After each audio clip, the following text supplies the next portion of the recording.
Здравейте, сладки мои! Както знаете, аз съм Виолета, това е моят канал.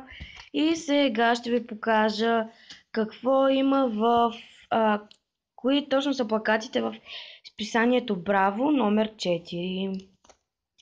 Така, първият плакат, ще ви кажа кои съм избрала, е на Little Mix. Много са сладки.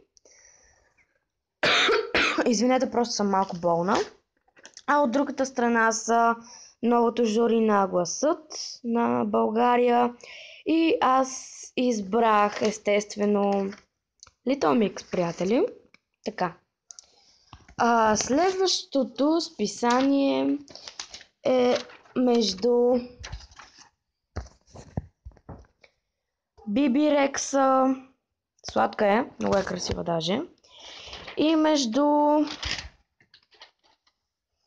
Луна и Матео. Естествено избрах Луна и Матео, защото те са ми любимци. Има и още едно, но някъде изчезна. И като цяло в списанието Браво 4 има доста интересни неща. А в списанието Браво 5, което ще си взема утре с моята най-добра приятелка Поля, ето тук пише: ще има на Браво 5 плакати на One Direction, Bella Thorne, Риана, Тайлър Ползи, Кейти Пери и Ариана Гранде.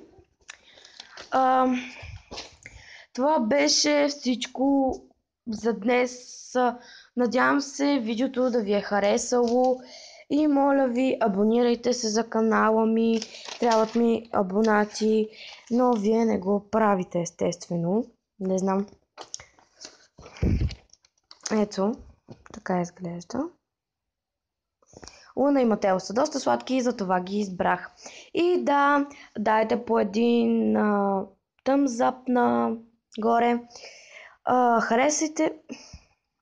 Знаете, обърках се. Харесайте видеото, коментирайте, давайте ми идеи за клипове и се абонирайте за канала ви.